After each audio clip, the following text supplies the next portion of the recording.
এটা অতি আচৰিত কথা ক'বলৈ গ'লে এক ধৰণৰ বিস্ময়কৰ কথা এটা আপোনালোকৰ লগত শ্বেয়াৰ কৰিবৰ কাৰণে এই ভিডিঅ'টো বনালোঁ। আজি 21 জানুৱাৰী দেওবাৰ। ৰাহুল গান্ধী ডাঙৰীয়া অসমত আছে ভাৰত জোড়ো ন্যায় যাত্ৰাৰ অংশ হিচাপে, আৰু তেখেতে অসমৰ আটাইকেইটা বিৰোধী ৰাজনৈতিক দলৰ মুৰব্বীসকলৰ সৈতে এখন সভা, ৰাতিপুৱা এখন বৈঠকত বহাৰ কথা গহপুৰত।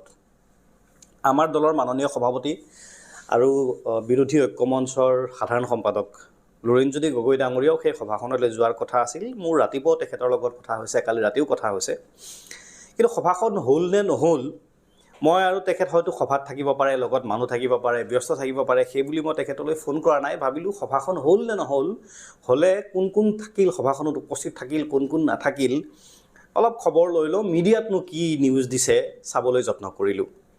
টিভি চেনেলসমূহ মেলি চাবলৈ আৰম্ভ কৰিলোঁ, তেওঁলোকৰ ফেচবুক পেজসমূহ চাবলৈ আৰম্ভ কৰিলোঁ, টিভি খুলি পেলাই চাবলৈ আৰম্ভ কৰিলোঁ। আচৰিত কথা, কোনো এটা টিভি চেনেলতে, কোনো এটা সংবাদ প্ৰতিষ্ঠানতে এই বাতৰিটো মোৰ চকুত নপৰিল। মানে ভাৰতবৰ্ষৰ প্ৰধান বিৰোধী দলৰ আটাইতকৈ গুৰুত্বপূৰ্ণ নেতাজন,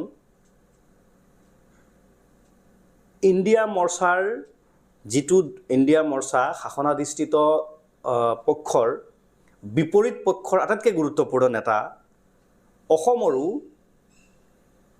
আটাইকেইটা বিৰোধী দলৰ মানে বিজেপি মিত্ৰজোঁটৰ বিপৰীতে যিটো মিত্ৰজোঁট, সেই মিত্ৰজোঁটৰ আটাইকেইটা ৰাজনৈতিক দলৰ আটাইকেইজন গুৰুত্বপূৰ্ণ নেতা এখন সভাত, এখন বৈঠকত মিলিত হৈছে।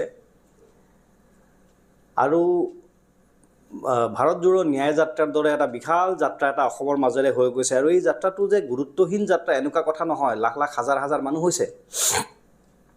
তাৰপিছতো সংবাদ মাধ্যমত, মিডিয়াত এই বাতৰিটো মই আজি নেদেখিলোঁ। আচৰিত কথা। আৰু সেইকাৰণে ভাবিলোঁ বিষয়টোৰ সম্পৰ্কত অলপ জনমত গঠনৰ প্ৰয়োজনীয়তা আছে।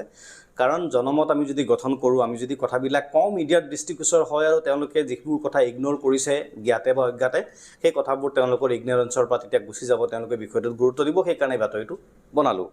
আচৰিত কথা, ইমান ডাঙৰ এখন মিটিং ৰাতিপুৱা 8 বজাত গহপুৰত অনুষ্ঠিত হোৱাৰ কথা আছিলে। হ'ল সভাখন, মই পিছত খবৰ ল'লোঁ, কিন্তু মিডিয়াত বাতৰিটো নাই। তেতিয়া মই আৰু অলপ মানে ৰিচাৰ্চ কৰিবলৈ চেষ্টা কৰিলোঁ যে অন্য বাতৰিবোৰ, ভাৰত জোড়ো যাত্ৰাৰ, ন্যায় যাত্ৰাৰ অন্য বাতৰিবোৰ দিছেনে নাই। দেখিলোঁ দিছে, কিন্তু যি হাৰে গুৰুত্ব পাব লাগিছিল সেই হাৰে গুৰুত্ব সেই বাতৰিবোৰে পোৱা নাই। বৰ আচৰিত পালোঁ। কালি পৰহি 2টা দিন ৰাহুল গান্ধী ডাঙৰীয়াৰ এই যাত্ৰাক মানে প্ৰতিৰোধ কৰিবৰ কাৰণে, যাত্ৰাক ক্ষতি কৰিবৰ কাৰণে চৰকাৰী বাহিনীৰ ফালৰ পৰা, শাসনাধিষ্ঠিত দলৰ ফালৰ পৰা বহুত চেষ্টা কৰা হৈছে। যোৰহাটত বা যোৰহাটৰ আগলৈকে সেইখিনি অঞ্চলত বা মাজুলীলৈকে কেনেকুৱা ধৰণৰ বাধাৰ সৃষ্টি কৰিছে আপোনালোকে দেখিছে। তাৰপিছত মাজুলীলৈকে অহাৰ পিছত খবৰ পালোঁ যে ড্ৰোন উৰাব নোৱাৰিব, ড্ৰোনৰ ওপৰত নিষেধাজ্ঞা জাৰি কৰিছে। কালি লখিমপুৰত খবৰ পালোঁ যে যিবোৰ মানুহ আহিছে সভালৈ, সেই মানুহবোৰৰ গাড়ীত আক্ৰমণ কৰিছে, গাড়ী ভাঙিছে। সংখ্যালঘু সংগঠন এটাৰ দ্বাৰা এইটো লখিমপুৰৰ স্থানীয় বিধায়কগৰাকী আৰু লখিমপুৰৰ স্থানীয় সাংসদগৰাকী ইয়াৰ বেকত জড়িত, এগৰাকী সাংবাদিকৰ জৰিয়তে বুলি গম পালোঁ। সাংবাদিকজনক মেনেজ কৰি পেলাই এটা ধনৰ বিনিময়ত, যিটো এজন বিশিষ্ট ব্যক্তিয়ে কালি ৰাতি মোক ক'লে, লখিমপুৰত সংখ্যালঘু সংগঠন এটাৰ দ্বাৰা কালি এটা প্ৰতিবাদী কাৰ্যসূচী ৰূপায়ণ কৰোৱা হৈছে। ইমানৰ পিছত বিভিন্ন জেগাত যাত্ৰাৰ অনুমতি দিয়া হোৱা নাই, ইমানৰ পিছত, ইমান প্ৰতিবন্ধকতা সৃষ্টি কৰাৰ পিছত যাত্ৰালৈ মানুহ আহিছে, সঁহাৰি দিছে। কিন্তু সংবাদ মাধ্যমত, অসমৰ সংবাদ মাধ্যমত বাতৰিটো যি হাৰে গুৰুত্ব পাব লাগিছিল সেই হাৰে গুৰুত্ব পোৱা নাই। বাতৰি কাকতত লিড বাতৰি হোৱা নাই, হ'ব লাগিছিল নিয়মমতে। প্ৰাইম টাইম বাতৰিৰ মূল লিড বাতৰি হ'ব লাগিছিল, প্ৰধান বাতৰি হ'ব লাগিছিল, হোৱা নাই। আনকি আজি ইমান ডাঙৰ গুৰুত্বপূৰ্ণ এখন সভা, বৈঠক, সেই বৈঠকখনৰো এতিয়ালৈকে মই ক'তো বাতৰিটো নেদেখিলোঁ। বৰ আচৰিত পালোঁ। মই এগৰাকী সাংবাদিকক ফোন কৰিলোঁ যে কেছটো কি, মানে তোমালোকে কি বুলি ভাবা। ক'লে আমিতো আৰু সাংবাদিক চাকৰি কৰোঁ, আপোনালোকে জানেই, কিন্তু বাকী কথাবিলাকতো গমেই পায়। আৰু মানে অসমৰ মিডিয়াৰ ওপৰত ইমান প্ৰেছাৰ, চৰকাৰী বাহিনীৰ ফালৰ পৰা যে ৰাহুল গান্ধীৰ যাত্ৰা কোনো অৱস্থাত দেখুৱাব নালাগে। ৰাহুল গান্ধী ডাঙৰীয়াৰ এই যাত্ৰাটোৰ বিষয়ে ৰাইজক দেখুৱালে ৰাইজে যাত্ৰাৰ প্ৰতি সঁহাৰি দিছে।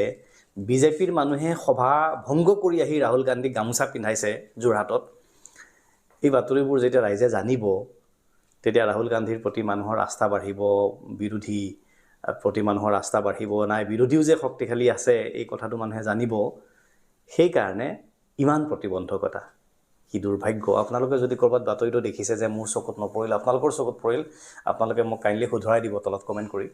কিন্তু এতিয়ালৈকে মই বাতৰিটো চকুত নপৰিল। মই মাননীয় সাংবাদিকসকলক কৈছোঁ যে কথাবোৰ মানুহে লক্ষ্য কৰে, গতিকে সকলোৱে কথাবোৰ ধ্যান দি সকলো মন দি ৰখা উচিত। এইখিনিয়ে ক'লোঁ। বাকী বিচাৰৰ ক্ষমতা ৰাইজৰ। ধন্যবাদ।